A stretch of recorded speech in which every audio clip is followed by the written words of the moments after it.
So good morning. Morning. Welcome to Breakfast in Bed and the Pursuit of Pleasure with Laura and I. And we're in our beds. And maybe you are too. So we want to talk about happiness this morning, things which make us happy, but also kind of put happiness in a bigger context about why it's important to focus on happiness when you're changing your drinking. We have got the chat open already. We would love to hear from you during the course of this about the things which make you happy. And also if you've got questions about happiness and emotions and other things like that. All of today is just about really supporting you to feel good, to improve your well-being, to reduce your stress levels and your anxiety levels. Morning. And so yeah, we just wanted to kick off the day with a thing which makes me intensely happy, which is breakfast in bed. So I've got my coffee, in my Got favorite mug. breakfast. Sorry? You got breakfast. Yeah, I do have breakfast actually. I've got a chocolate I- croissant. I'm too clumsy for breakfast in bed. It would just be a mess. I don't know Yeah, how to crumbs do are it. fine. Crumbs are I fine. I always thought my clumsiness was down to drinking, but apparently it's me all along.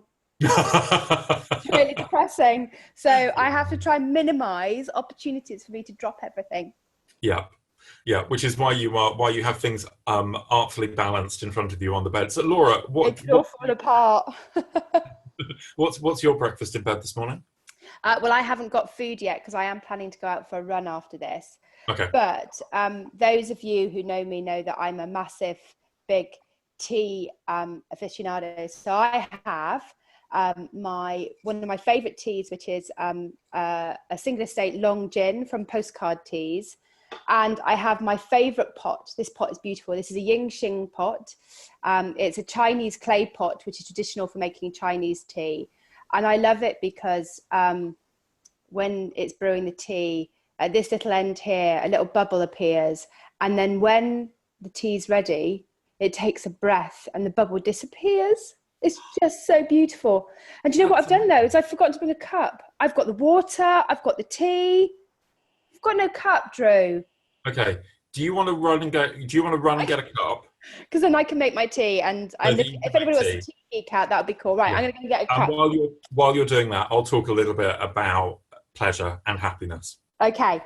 Okay, all right. So anyway, Laura's just going to go and get a cup. It's Sunday morning, stuff happens. There's a couple of things which I think are really important to say about happiness and pleasure, just to kind of put in context. So Laura and I have been talking about that. We talk about this quite a lot, because one of the things you'll have noticed in Club Soda is that we talk about emotions and feelings quite a lot in Club Soda. And that's for a couple of reasons. One is that for a lot of us, our drinking is in some way emotional. For lots of us, when we start drinking, it's actually because drinking makes us feel good. We enjoy it, we have fun, we connect with people, we have a laugh. So there's some good pleasure things which go along with drinking it. But over time, drinking can become a way that we begin to cope with less happy emotions. So particularly things like stress and anxiety. Sometimes we drink to cope with those. We might drink to cope with unhappiness. I've got a long personal history with depression during my 20s and 30s.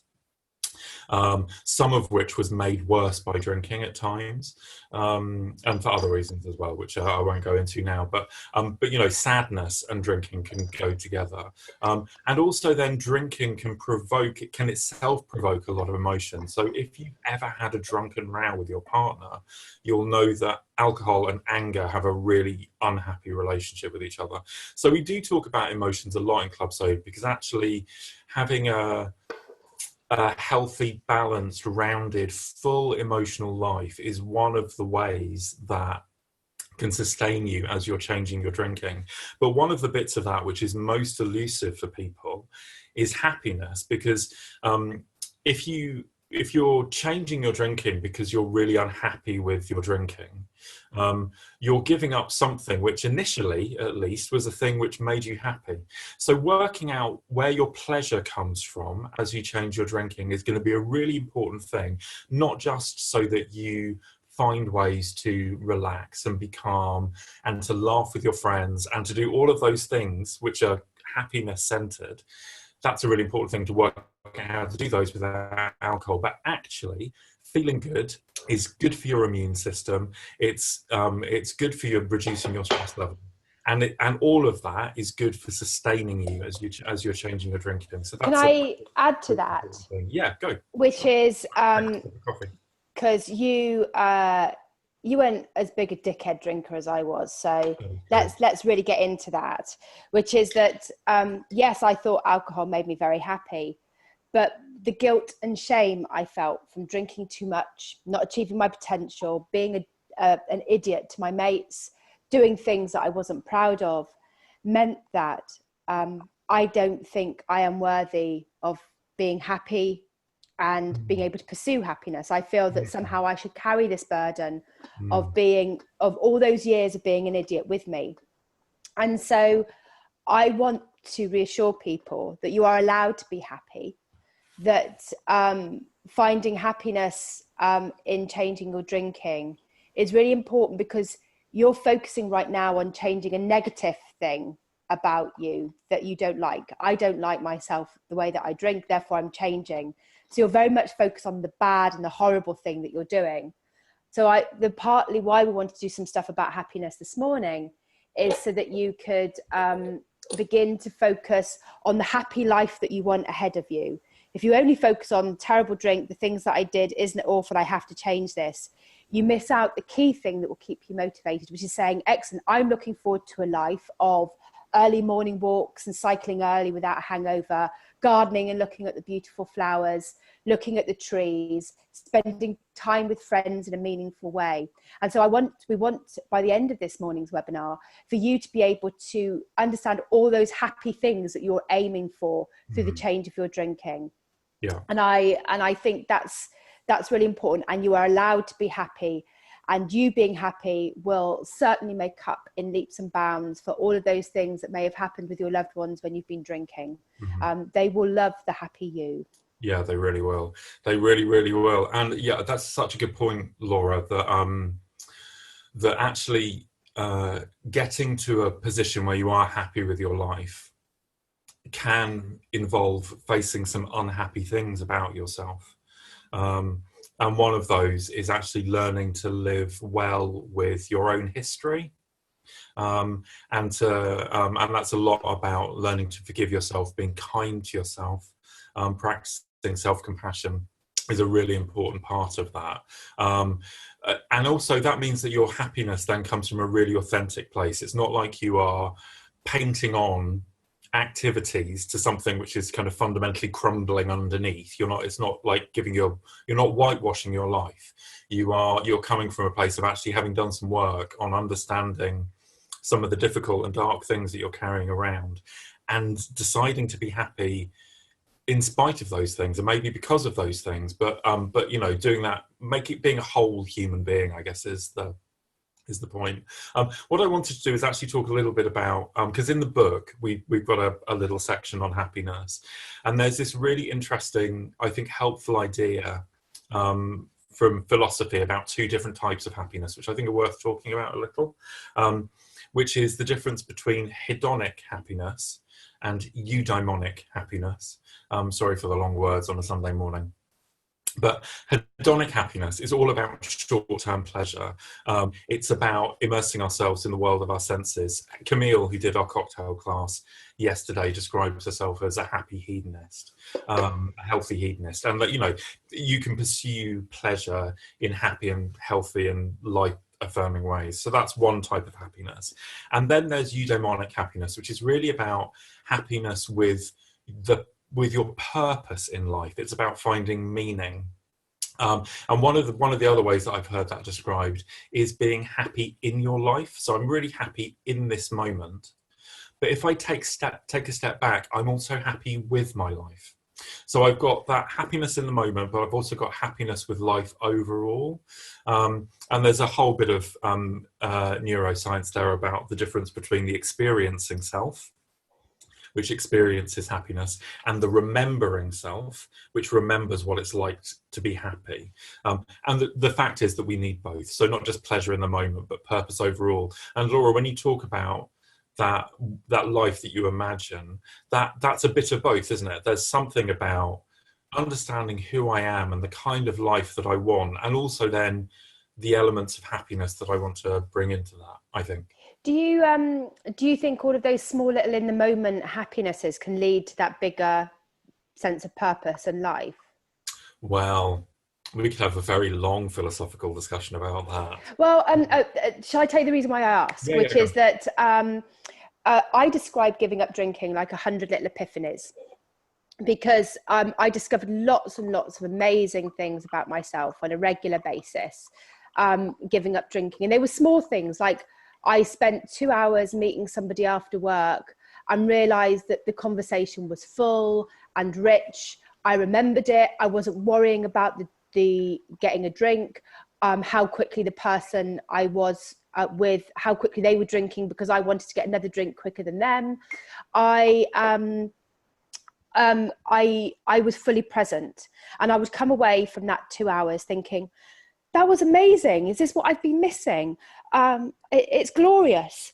And so it was a tiny, tiny happiness, but it was like a mini little epiphany. And then things like remembering the second half of a theatre production, very important one for me. Or I used to sit in pubs after sort of about 5ish, or after a meeting, I'd go into a pub and get a newspaper or a book and have a glass of wine and feel that, oh, I am the most content and happy I can be in this moment because I've got a glass of wine and a book and I'm being terribly sophisticated and grown up. And the day when that was replaced by that same exact feeling, but with tea in a lovely tea shop that served proper tea, I was like the happiest person in the world. And it was an epiphany that realized that it was the space and the time I was making for myself that was happy, not the bloody glass of wine. So these 100 little epiphanies, which I still have now after 8 years, they were some of the quickest routes to happiness for me, rather than some of the bigger, more fundamentals, which came a bit later. Yeah, I think that's right. So there are kind of two philosophical points of view, and I tend to fall into the hedonism camp. You know, I think that a good life is made up of lots of little pleasures. Not that it's not about, for me, you know, that big life purpose stuff is important, but actually that can be a bit of, I can get very caught up in myself when I'm thinking about those things.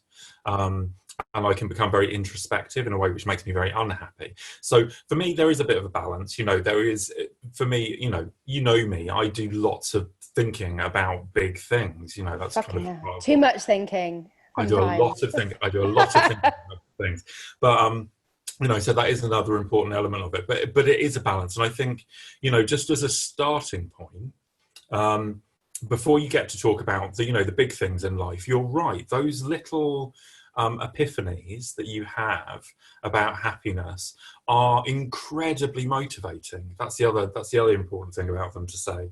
And you're right. So for me, I know that one of the things which makes me happy is having long, deep conversations with good friends. That's you know, that is a real joy to me. And I always, back in the day when I was drinking, those would always be accompanied by a glass of wine or a beer. And what I would, or two or three, and what I would discover is that during the course of those conversations is that the quality of the conversation, funnily enough, because we'd got drunk, really significantly declines. And actually what I found is I can still enjoy those long conversations with people. I can get to deep and intimate places in conversation with people, because that's a thing which I love, and that's a thing that they love. And it's just about paying attention, asking questions.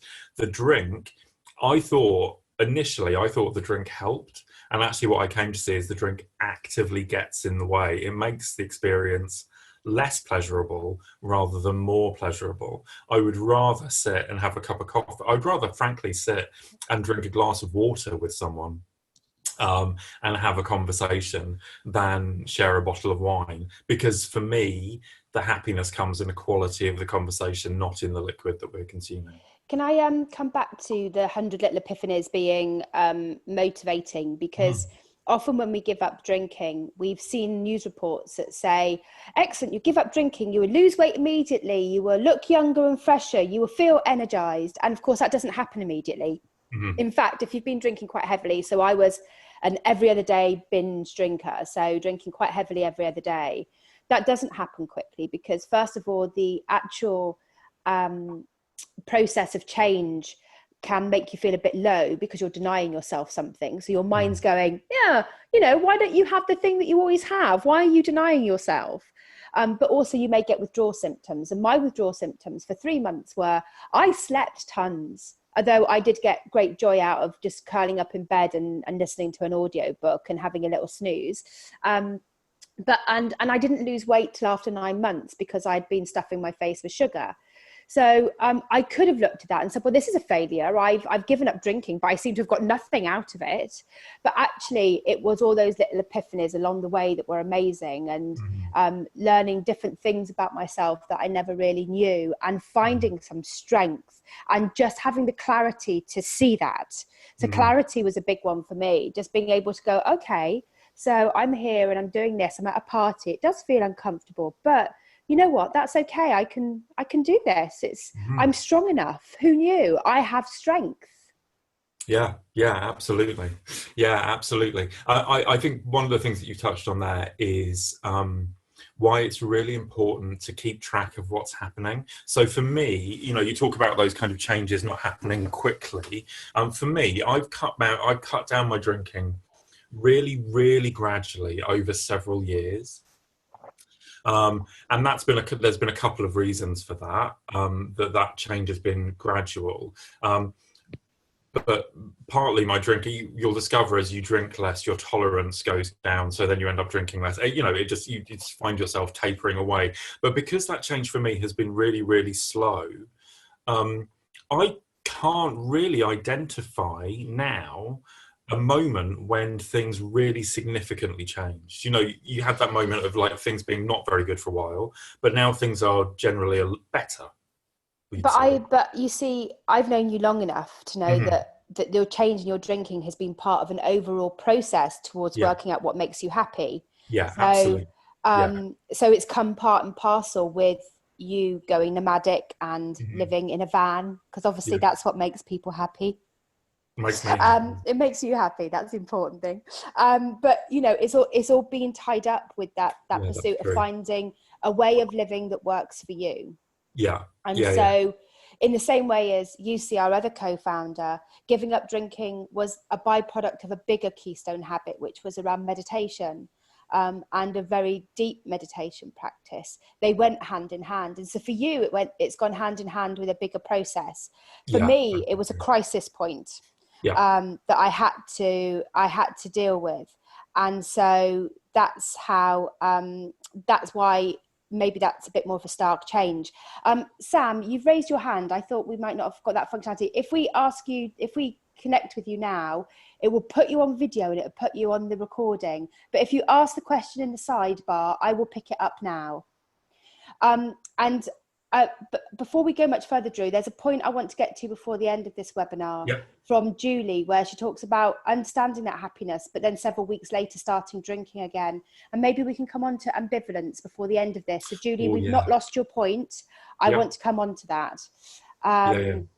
Cool. Right. We've got lots of raised hands and I don't quite know how to do this without putting people on video. I don't think that we can. If you can ask your question in chat, that would be better. Because otherwise we're going to end up recording you for posterity. And I don't want to do that. No.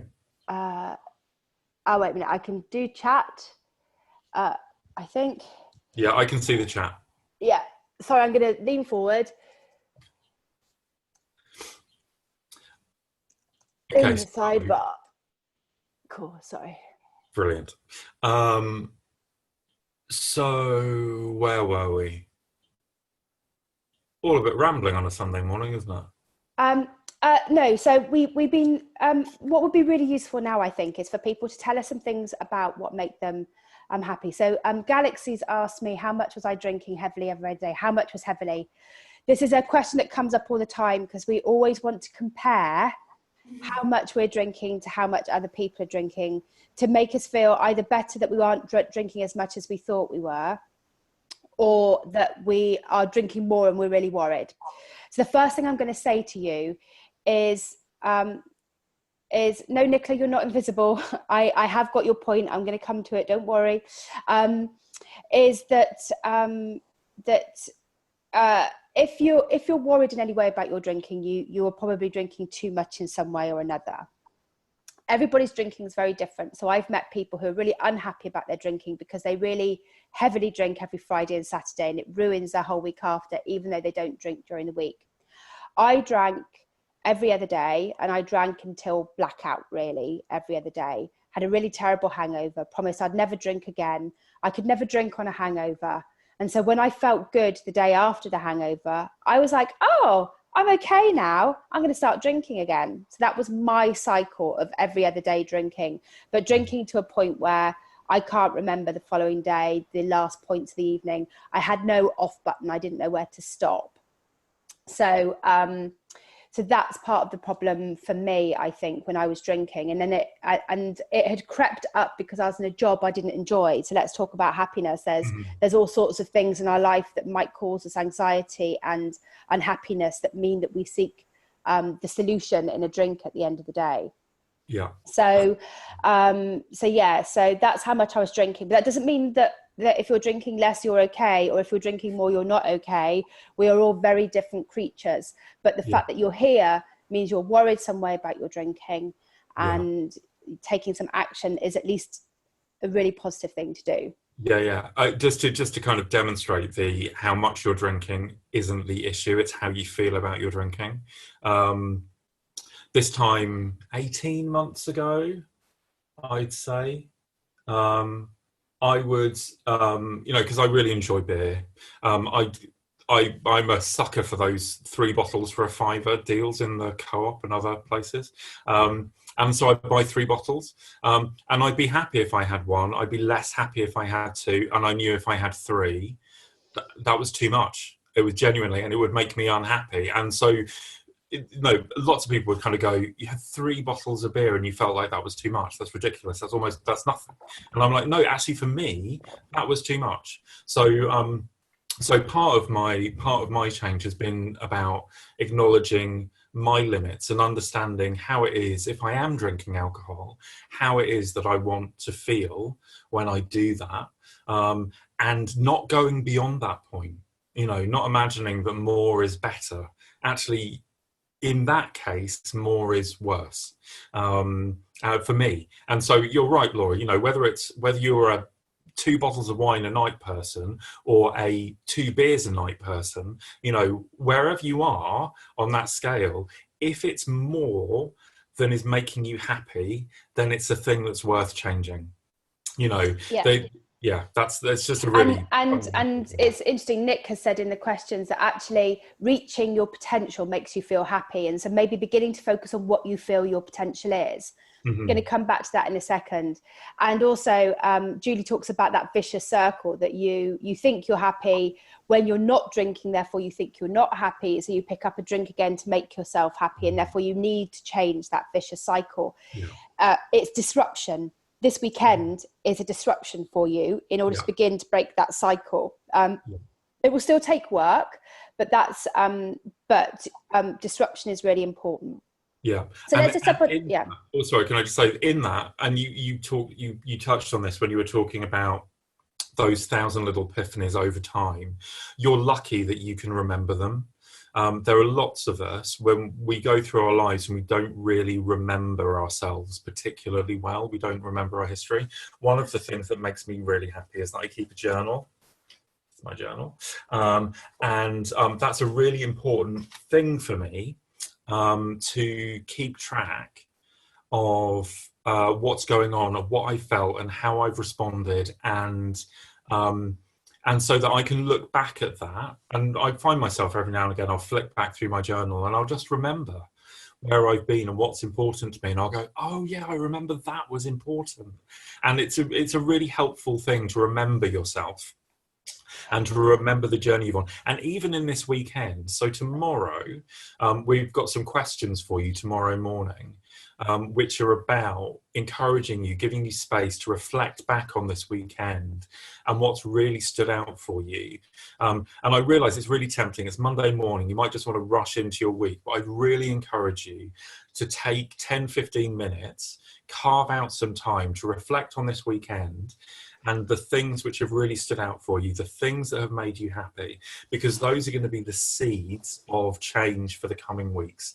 Going back to those feelings, going back to the feeling that you had when you made Camille's summer cup, or the experience of connecting with another person who's experiencing the same thing that you are, or that moment that you felt this morning, if this is now your third day alcohol free of waking up without a hangover, that all of those things are going to be things which will motivate you to keep going, but you have to remember them.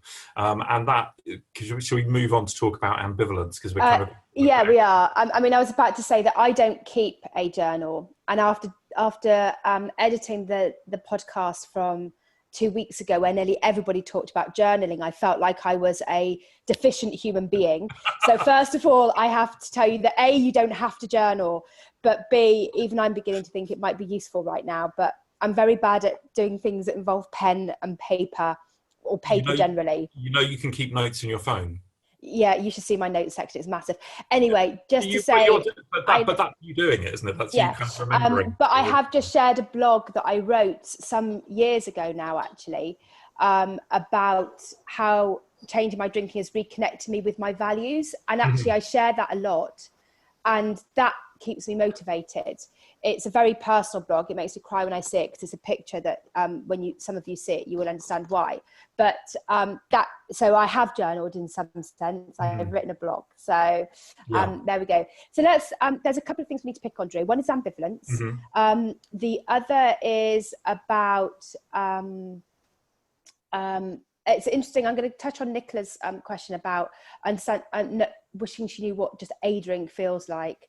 And then some stuff around medicating around some painful stuff that might be happening in your life right now. Because if you're going through other bits of trauma in your life, it can seem really hard to then want to change your drinking.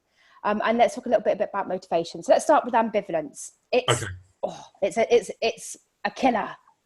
Yeah, it is. So it's a but. Here's the really big but with important. It's important to recognise that ambivalence is a completely normal, typical human reaction. What is it? It's a big word. Tell me what it is. So ambivalence is that state where where you're leaning into something, but you're also holding back. And people will know that, being on the verge of a big change and not being sure whether to push forward, that there is part of you that's leaning forward into that change and really wants it, and a part of you that's holding back and really trying to keep you from it. And in terms of changing your drinking, it often characterises itself as you having got to 2 weeks, 3 weeks, 3 months, even a year, and you suddenly go, actually, it's all right. I think I've got this thing licked. You forget how bad it was, and you think you've got control. And actually, that's a false sense of reassurance, a false sense of control, I think, in some ways. And that absolutely can play into it, which is partly why remembering yourself is important. Remembering who you were, what happened, capture those things, because you'll want to go back to them.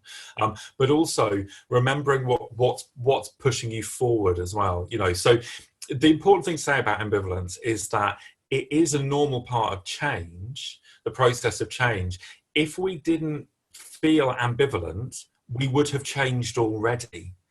That's the, ambivalence. We would have known what we wanted and gone for it. Exactly. Ambivalence is a sign that we're on the verge of something. So we can imagine ambivalence as a place that we get stuck. And that's often our experience, when we're feeling ambivalent. And certainly I know for myself, when I feel ambivalent about change, I can tie myself up in knots for days on end, weighing up pros and cons. And all that I'm doing is I'm tipping that balance very slightly between leaning forward into change and holding back from it. And the really important thing to do, if you find yourself stuck in that position, is just focus on one of those things. So either focus on what's motivating you to keep going and only think about those things so that you push forward, or try to diminish the reasons, make the reason that you're holding back, remind yourself of how terrible it was, but do one or other of those things. Don't do both, because if you do both, what you end up is with a stack of pros and cons where they both equally get big. So you're looking to shift the balance between the pros and cons overall. And in the book, actually, we've got a helpful exercise to do that, which is called the decision balance sheet. And that encourages you to think not just about the reasons why you want to change. And that's often, that's one of the ways of pushing forward, but also the reasons you don't want to stay the same, because those can motivate you forward as well. I don't want to go back to feeling that way. I don't want to go back to having hangovers. I don't want to go back to having arguments with my partner. I don't want to go back to the feeling of shame and guilt that I have. I don't want those things. Those can motivate you as much as the reasons why you want to change, which might be about, having a more pleasurable life, being hangover free, all of those things. So think about not just why you want to change, but the reasons you don't want to stay the same. And those things together are the things which will push you out of ambivalence.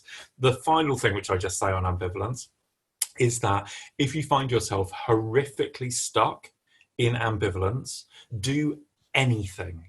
Literally, even do a terrible thing, because it's better to have some kind of movement that you can learn from than a terrible stuckness. And it could be a really, really small thing. And if you come to the webinar this afternoon with Katie, we'll talk about little changes and why they're important, but it could be a really small thing. Your getting out of feeling ambivalence could be as simple as open your back door, step outside and stare at the sky for 5 minutes. That could really dramatically shift your internal state if you're in a state of ambivalence. A tiny positive action could be the thing which shifts you out of being stuck. And some of you may be ambivalent right now about whether you want to change, whether you want to moderate, whether you think you're drinking enough to need to change, which is where that question about how much I drank comes in. And all I can tell you is that, taking some time off isn't going to do you any harm, right? No. And at least it's an action. It moves you away from your ambivalence. Yeah. The other thing to say is I can often see the warning signs in Club Soda members around ambivalence, because they begin to think about maybe a birthday or a Christmas coming up and think maybe I might start drinking again then, or they think they start talking about asking people about moderation strategies and thinking like that. So, and I have to ask people to pause and really reflect on where they've been and where they want to go, and whether that's really ready. They think they're ready for that yet. Of course, it's not in my gift to tell you to do one or the other. It's for you to explore. That brings us on to a question from Nicola, who just asked us quickly about how we relate to AA. And the AA doesn't seem to have much emphasis on pleasure. Let me just tell you, AA has been around for over 70 years, and it's a disease-based model, I would say. So the idea is that you've got a disease for the rest of your life that you're trying to resist, and that disease is alcoholism. Alcoholism's not a medical term. It is an identity that AA has brought with it, that people who go to AA have. We are a behaviour change, science-based approach. We use University College London's behaviour change taxonomy to underpin what we do. And we only use behaviour change techniques that are available that we think are about positive change. So we don't talk about alcohol harms, for example. We pretty much believe you already know all that, otherwise you wouldn't be here. So we only like to talk about the positives of change. We can leave all the harm stuff to the government. And we focus on talking about the positives of change and also the things that will give you self-efficacy. So we're not going to cure you this weekend by you being on the weekend, but what we will give you are some tools and learning to take forward that will benefit you overall in the longer term. And we hope we'll be able to add more learning to you in the future as you take a self-guided journey to change your drinking. Yeah. So that's the key difference. And we also don't mind if your goal is just about taking a break or moderating, or if it is about going alcohol free, because this is your behavior change journey, not mine and not anybody else's. Yeah. Just one thing to add about AA, a positive about AA, and one of the things which comes through consistently in, because you're right, Laura, AA has been around a really, really long time. So of all of the approaches to changing your drinking, it's probably the one which is most studied. And prevalent. But the thing which comes out really strongly in those studies is the thing about AA which really works for people is connection with others, and that's something which is hard baked into Club Soda being a club. Is that connecting with other people who are experiencing the same things that we are is a really important element of change. Because we find companionship and we also find encouragement, and learning from other people's experiences is so valuable and so important. And so there are Club Soda members who go regularly to meetings. There are bits of our philosophy which aren't particularly well suited to each other, but the bit that we are on board with is the idea that being with other people is good for you. However you do that, we encourage you to do that through socializing, through being in supportive friendships, in all of those kinds of things.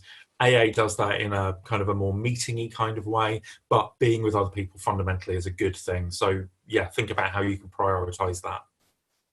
Cool. So I wanted to pick on something that somebody talked about, which is drinking in order to deal with very difficult other stuff going on in your life, which of course, absolutely, alcohol is a beautiful form of self-harm. It's also a great way, quick and easy way to escape.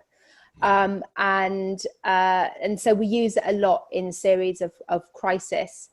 And so it's no surprise that if you've got other crises going on in your life, that drinking has gone up. For me, it was being in a real career hole and and my job is a very big part of my identity, as you'll see in that blog that I've done. So how do people deal with the fact that they might have other big stuff going on while they're also trying to change their drinking, Drew? I've just been eating my croissant while you've been talking. Sorry. It's delicious, by the way. It's filled with chocolate hazelnut spread. It's from the Co-op. It's one of my favourite things at the moment. Okay, so dealing with big, difficult emotions. Can I talk about something really personally, which is about my experience of depression? So a couple of things which have really helped me in dealing with the weight of sadness which I carry around with me for all sorts of different reasons. One of the things which has been really helpful for me in learning to deal with that is understanding where my emotional neutral point is. And this really links into this conversation about happiness, because if you imagine your kind of emotional range and then moving through it in peaks and troughs, if you imagine that your ideal state is at the top of those peaks, those highest happy point moments, then anything below that is going to feel disappointing. Just being slightly happy rather than ecstatically happy is going to feel in some way sad rather than feeling happy. So one of the really kind of big changes for me in kind of understanding my emotional range and learning to live well within it has been about adjusting my expectations about what my typical everyday looks like.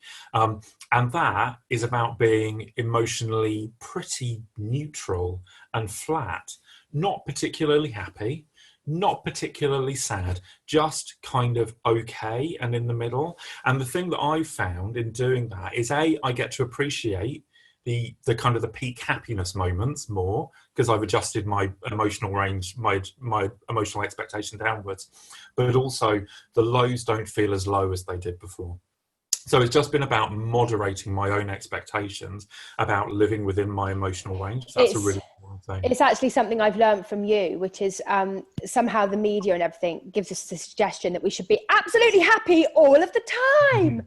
And actually just being okay is just being okay. okay. Yeah. And we need to understand, expect and respect that as well. Yeah. Yeah, And absolutely. every time that I feel I'm not ecstatically happy, I've got you in my head going, it's okay just to be okay. It's okay to That's be normal. okay. That's normal.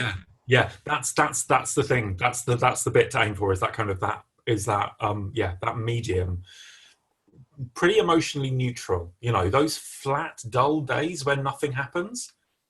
That's the middle, right? That's the thing to be aiming at. Not the ecstatic happy, not the deep sad, just that kind of flat neutral in the middle. That's kind of what a balanced life looks like. This is the other thing which I'd say as well, is that part of why... So alcohol has this amazing ability to help us forget ourselves. That's partly why, if you're drinking to cope with big emotions, why alcohol can be so appealing as a route, because it quietens your inner dialogue. You become less aware of feelings of discomfort in your body. It numbs you. And so of course, that's why you go to it. You know, that's why if you're using drugs or alcohol of any kind to escape from big emotions, that's why it works, because it's basically dampening all those things down. It's not that they're going away, and in fact you can be making them worse, but it just numbs them. And the key to getting over those is very gently over time.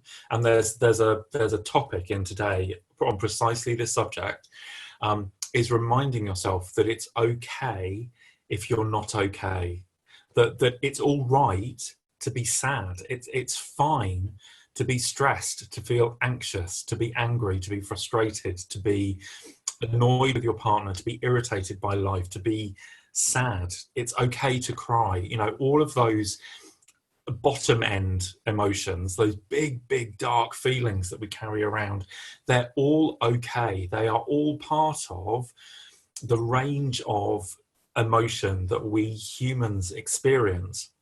There is this really beautiful phrase which I share occasionally, you know, when people are having really difficult times, is that there's treasure in the darkness.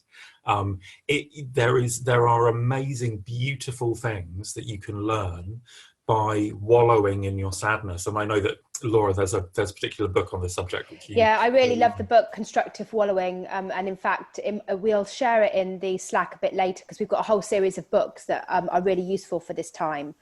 I'd also say that if you've got other stuff going on, it's really tempting to go, I've got too much going on, I can't add changing my drinking to it. Mm-hmm. But changing your drinking is the one thing that you are totally in control of. Yeah. And by changing your drinking, you have the possibility to be able to change some of those other things in your life. Not immediately, it may be a year down the line. And I've seen Club Soda members who have dealt with, really destructive relationships, but it's taken them a year after giving up drinking. Mm-hmm. But unless you begin to do something that you're in control of, you don't get the opportunity to be able to affect change in those other areas as well. Yeah. And doing that, I think, is really helpful. Mm-hmm. Somebody's just put in the chat about Pixar's Inside Out. Oh, yeah, sadness. The character of sadness in Pixar's Inside Out. Yes, I completely relate to that. As Laura and others will know, I am a big blubber when it comes to movies. I cry a lot at films. And Inside Out is absolutely a winner. We could have a big conversation about the cathartic benefit of watching cartoons. You can do that on the Slack. We can do that on the Slack. Okay, let's talk about pleasure. Just as a kind of, we've been talking for 45 minutes. So let's talk about pleasure, and why little pleasures are really important and how to access them. So one of the ways to think about pleasure is to think about your senses, to think about sight and hearing and smell and taste and touch. All of those senses are ways of bringing pleasurable experiences towards you. So for those of you who came to Nat's meditation yesterday morning, you'll know that Laura's now smelling tea, I'm sniffing tea. sniffing tea. So beautiful. For those of you who came to Nat's meditation yesterday morning, and for those of you who didn't, I'd encourage you to go back to it. We've recorded it so that you can enjoy it. One of the things that she encouraged us to do in that meditation was to focus outwards on what we could hear, on the physical sensation, on the patterns of light behind the eyes. All of that's about tuning into your senses. And all of those things are ways of bringing pleasure towards you. And one of the things which I'd encourage you to do is if drinking has been your happiness shortcut, is actually to spend some time asking yourself questions based around your senses. And to make a little list for yourself. What are the things that make me happy when I see them? What are the things that make me happy when I hear them? What are the things that make me happy when I smell them and taste them and touch them? And that list can be a really helpful go-to when you are feeling like I'm feeling a bit down. I would reach for a drink. Pull out that list and then do one of those things that makes you happy. And I wonder, Laura, can you tell us about some of the things that make you happy? I wrote you a list and now I've forgotten what's in them. Oh, the thing which I loved on your list was seeing Yussi smile. Yussi, who is our co-founder and my partner, and is in the other room listening, so I need to be really careful, right?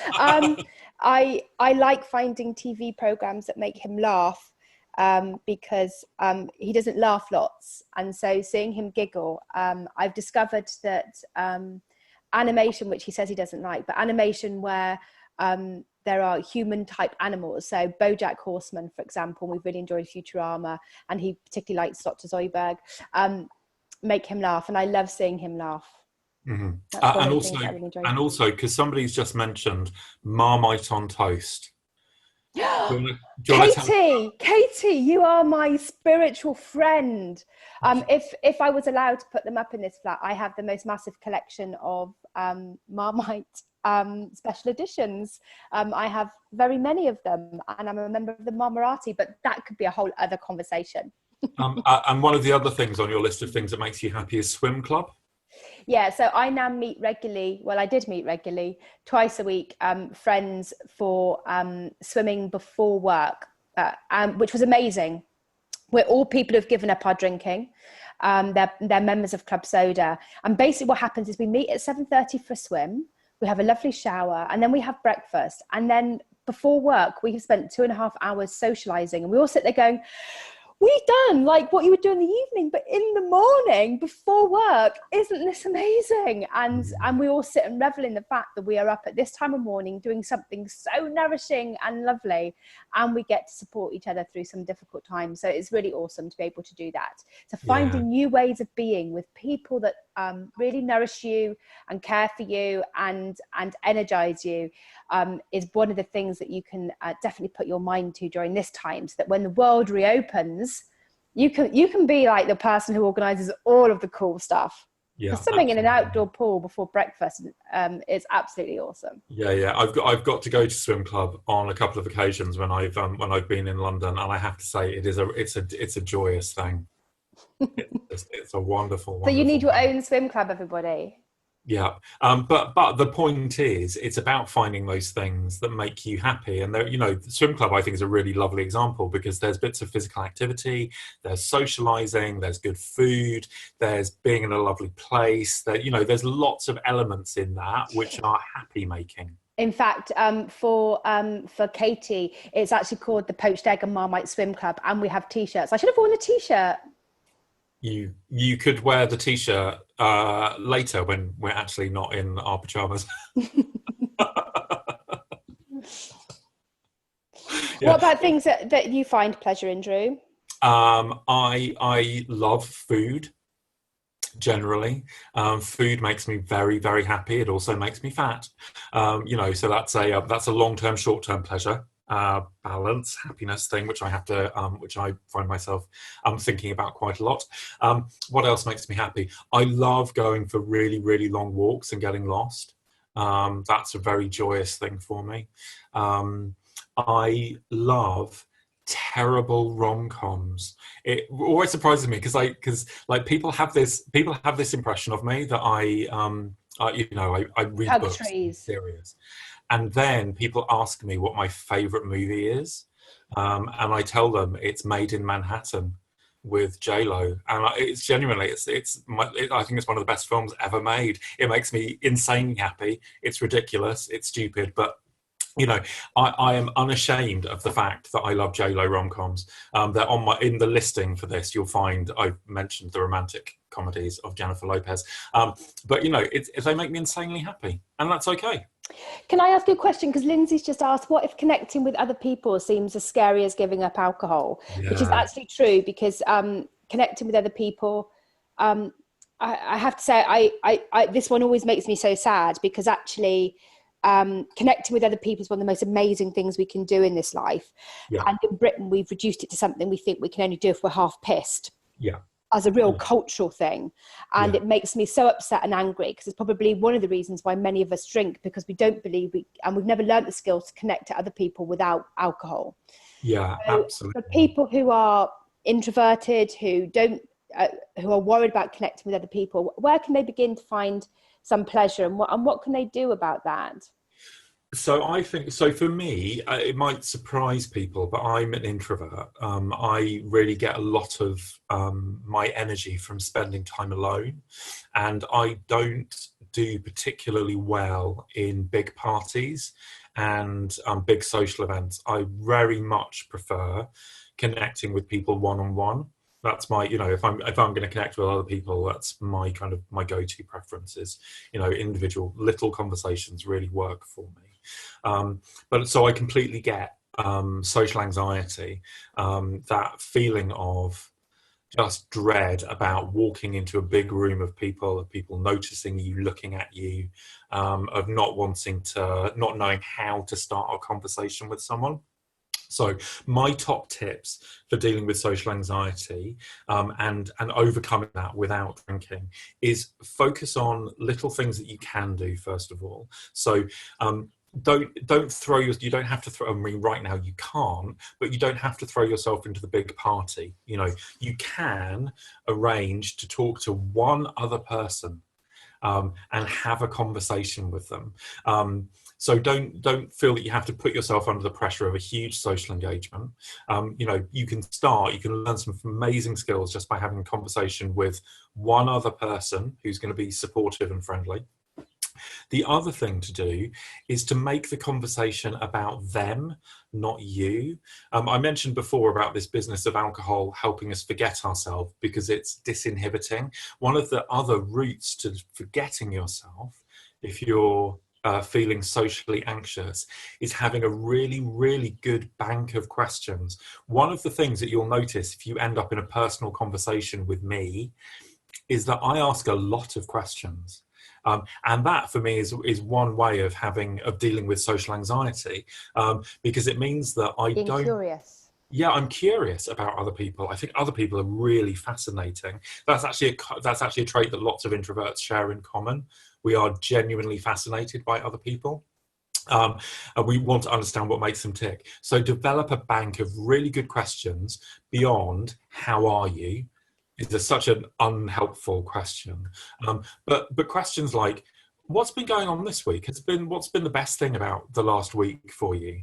How are things going with your X, Y, and Z? You can really quickly build a bank of simple questions. And more importantly, it's because you're not focusing on where you're going to get your next drink from. You can listen to the answers and you can ask follow-up questions. Absolutely. And actually that technique, I mean, I would describe myself as an extrovert, which means I get my energy from other people. And it's taken me a while to learn actually that introvert, extrovert isn't quiet and noisy, which is how it's often characterized, but it's about where you get your energy from. So I've learned I get my energy from people. So I need to connect with other people to keep myself energized, and particularly during this time. But I use those same bank of questions in order to start conversations with strangers in a room, as well, because I get lots from that, because I feel very energized. I've also learned that a little bit of me needs that I actually need to be alone sometimes to recharge a little bit. So that I need that as well, which I always saw that as being lonely and bored. Now I see it as really great time for me so that I can go off and be an extrovert. So it's worth learning about what the characteristics of introversion, extroversion are. Yeah. And nobody's asking you to do something outside of your type that you feel uncomfortable about. So finding ways to engage with other people on your terms is absolutely important, really, really important. Absolutely. And if you do identify as an introvert, I really recommend the book Quiet by Susan Cain, which is about how our world is geared around extroversion and some of the ways in which introverts cope with that. And there's some really beautiful stories, and it's a great book. I just, absolutely love it. That actually leads us to a really nice, just a small snippet that I want to say, because part of being happiness is about understanding who you are. So that's why I talked about the 100 little epiphanies earlier. But also there can be happiness in understanding the ways that you're happy to be. So if you're happy to be on your own and you can identify that as a thing that you like doing, then you can add more being alone into your space. And if you like motivating others and you like to be the motivator in a room, then you can find ways to motivate other people. And Shahroo Izadi is one of my favorite. She's awesome. She's done webinars for us before. She wrote a book called The Kindness Method. And in it, she takes you through an exercise on the ways that I'm happy to be. There's lots of other really good exercises in here around changing drinking. And she bases this on her changing drinking and her work with people in recovery. So I highly recommend this book, and we'll add it into the Slack later. But sometimes it's not just about the things that you do. It's about how you are happy being in the world. So I'm happy being somebody that motivates others and that can encourage them to do things. I'm happy being somebody who can organize and make things happen. And therefore, if that makes me happy, I should do more of it, right? What about you, Drew? I had my mouth full. You're happy being the man. I'm going to keep asking Drew questions while he's got croissant in his mouth. But there are ways in which you are in being, that you are happy in, and one of those is listening and being with other people and being curious about other people. That curiosity is a big part of you. Yeah, I guess the other way of being, which I've learned to be unashamedly happy about, is being by myself. I've learned I spent a lot of my life being really unhappy in my own company because I didn't like who I was, and I didn't like some of the darker and more difficult emotions that I experience. But I've learned to like myself and like those things about myself which are frankly a bit unlikable, and that's made it much easier. And now I love spending time by myself. Yeah. And I've learned the difference between alone and loneliness. I used to think that when I was alone, I was lonely, so I drank. But now I'm not lonely at all. I just hadn't got used to being alone in my own company. Yeah, absolutely. So actually, most of the time I was drinking to be with myself. How awful is that? Yeah, that's terrible. Just to be in my own company. Yeah. Oh my goodness. Right. So we've been talking for an hour, Laura. Shocker. This is our longest webinar so far. Have you got any kind of final thoughts on this? We've talked a lot about a lot of things, right? Have you got any kind of final thoughts, anything that struck you from this conversation? Oh, by the way, that's a really good question for conversation, just for people who feel socially anxious. Is there anything that you haven't said that you've thought about as we've been going along? I'd love to hear what you think. Yeah, whatever. I'd be going, I wouldn't even be listening. I'd be talking too much. But seriously, is there anything that's kind of like anything else that we have to say on the subject of pleasure and happiness? We can pick up this conversation in the Slack as well, Drew. So Yeah, we can do that, we can. and you can join in a bit later on. Yeah, absolutely we can. So just to kind of give you a heads up on what's happening for the rest of the day, obviously there's today's learning materials to look at. We've got an exclusive for you on the podcast. So our podcast comes out on Monday, but we've pulled it forward by a day for you, just only people who are doing the Sober Weekender. So you can hear part 2 of how people are living well in lockdown. And we've got some amazing people on the podcast. Like Annie Grace from This Naked Mind is talking. And then we've got 2 more webinars for you today. So this afternoon, I'm talking to Katie Elliott from Little Challenges about things that you can do to support your well-being, little changes that you can make. And then you're doing a panel this evening, panel discussion on the upsides of changing your drinking, Laura. Yeah. And there's a couple of people who said they can't get their Slack to work. If you want to email us, we can arrange a time to maybe have a call with you to get the Slack up and running, if that's useful. And we can do a little video call and share our screen and show you how it works if you like. So if you drop an email to cheers@joinclubsoda.com, that will get to us. Brilliant. Thank you all so much for joining us for Breakfast in Bed. This has made me really happy. Oh, that's because you've just stuffed your face with a croissant, Drew. You know that, right? That is true. Yeah, no. There's also a sugar high going on. And the caffeine is great. I mean, it's all together. This has been a winning start to my morning. I'm going to go and run now. Bye, everybody. Thanks so much. See you soon. Bye.